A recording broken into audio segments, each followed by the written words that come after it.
Assalamualaikum warahmatullahi wabarakatuh. Alhamdulillahi rabbil alamin. Allahumma salli ala Sayyidina Muhammad wa ala ali Sayyidina Muhammad. Hari ini kita akan menceritakan kisah sahabat-sahabat Rasulullah sallallahu alaihi wasallam. Sebelum kita menceritakan kisah ini, jangan lupa di subscribe, like, komen dan share konten ini. Kisah tentang keengganan Abu Bakar radhiyallahu anhu dan Umar bin Khattab radhiyallahu anhu untuk menerima harta.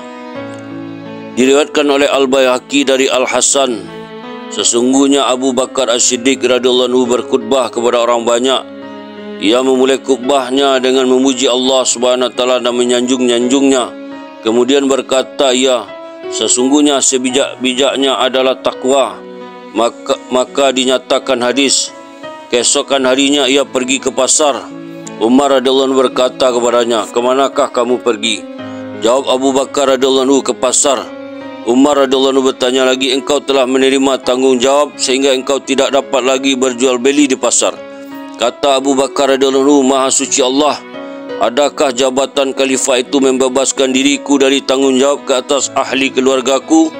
Umar radhiyallahu anhu menjawab, "Kami akan menentukan jumlah tunjangan untukmu dari harta Baitul Mal." Kata Abu Bakar radhiyallahu anhu, "Aku takut menyesal, ya Umar.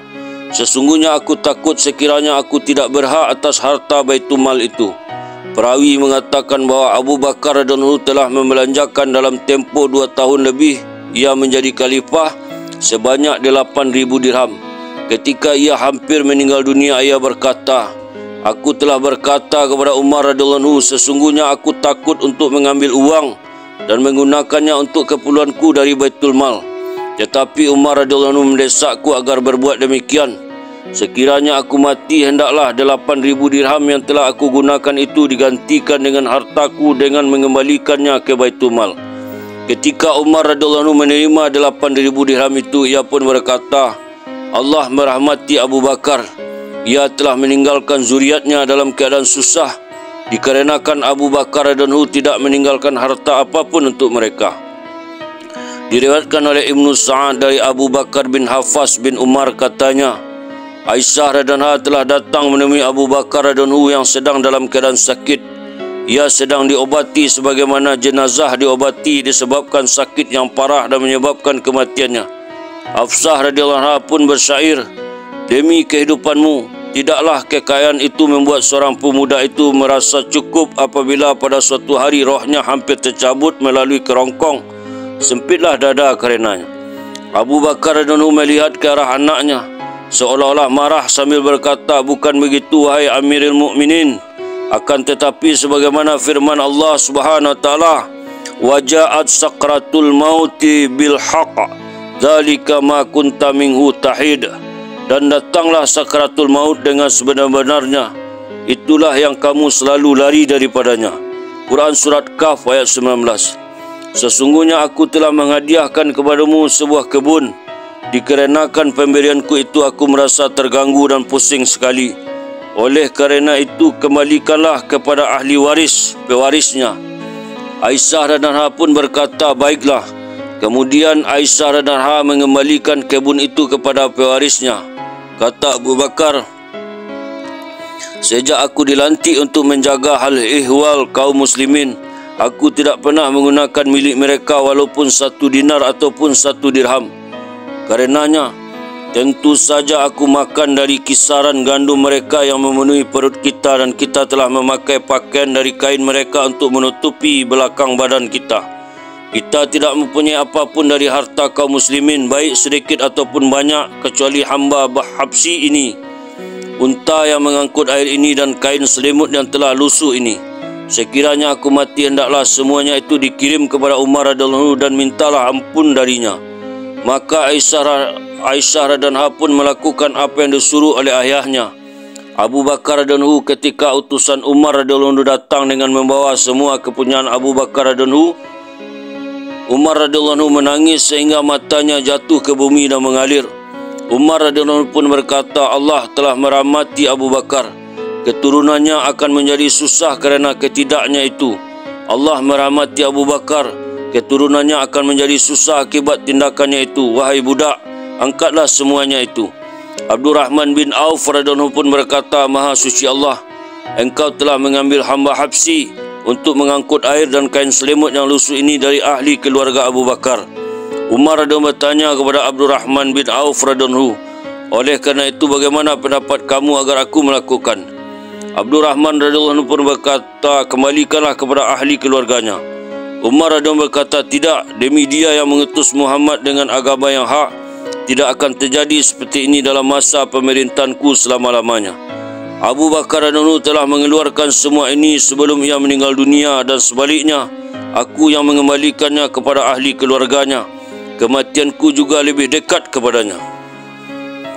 Dilanjutkan kisah tentang keengganan Umar bin Al-Khattab radhiyallahu menerima harta. Dikeluarkan oleh Malik dari Atta bin Yasar bahawa Rasulullah SAW telah mengirim utusannya kepada Umar bin Al-Khattab radhiyallahu disertai dengan beberapa hadiah. Tetapi Umar radhiyallahu menolak pemberian hadiah itu. Akibat penolakan itu, Rasulullah SAW bertanya kepadanya, mengapa kamu menolaknya? Umar radhiyallahu pun menjawab, ya Rasulullah, bukankah Tuhan yang telah memberitahu kami bahawa baik bagi kita untuk tidak mengambil sesuatu. Rasulullah SAW bersabda, larangan itu berkaitan dengan meminta-minta, yaitu jangan meminta-minta dari orang lain, sedangkan selain dari meminta-minta adalah rezeki yang dikaruniai Allah untukmu.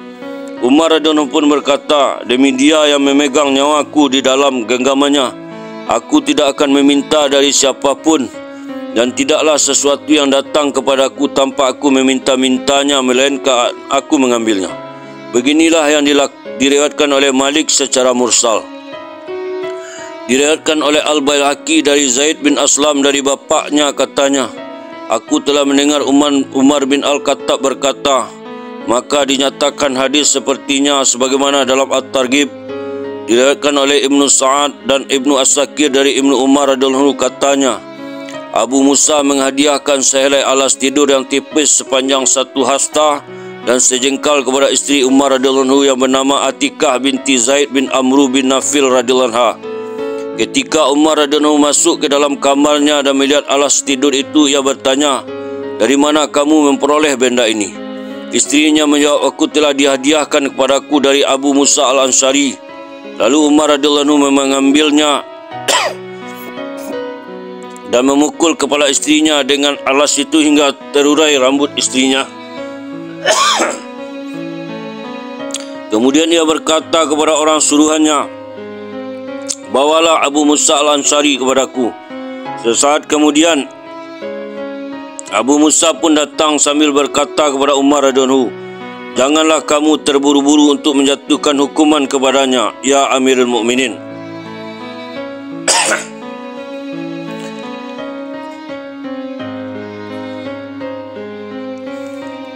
Umar radhiyallahu pun bertanya kepadanya, apakah yang menyebabkan kamu menghadiahkan kepada istriku?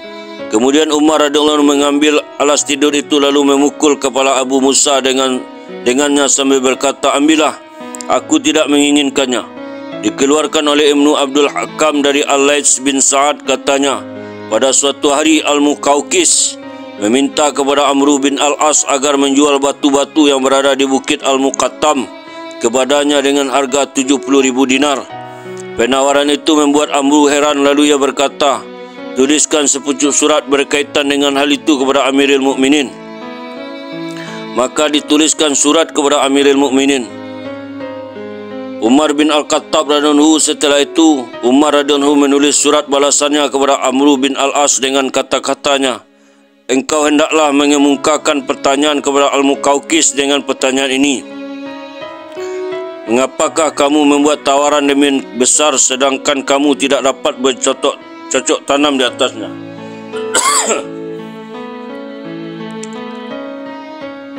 Kamu tidak bisa juga mengairi dan memperoleh manfaat dari bukit itu. Amru pun mengemukakan persoalan itu kepada Al-Muqawqis.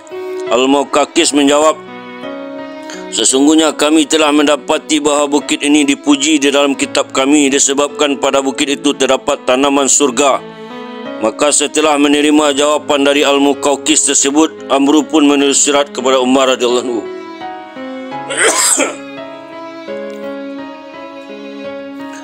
Umar radhiyallahu anhu menulis surat kepada Amru yang isinya seperti berikut. Sesungguhnya kami tidak mengetahui bahawa tanaman surga itu untuk orang lain, melainkan untuk orang-orang yang beriman. Oleh kerana itu, kamu jadikanlah tanah-tanah yang berbatu itu sebagai kawasan kubur untuk orang-orang yang beriman, dan janganlah dijadikan untuk tujuan lain. Alhamdulillah, itulah kisah tentang keengganan sahabat Rasulullah sallallahu alaihi wasallam menerima harta. Semoga menjadi pelajaran yang berharga bagi kita. Kita tutup dengan doa subhanallah wa bihamdihi, subhanallah wa bihamdika, asyhadu an la ilaha illa anta, astaghfiruka wa atubu ilaik. Assalamualaikum warahmatullahi wabarakatuh.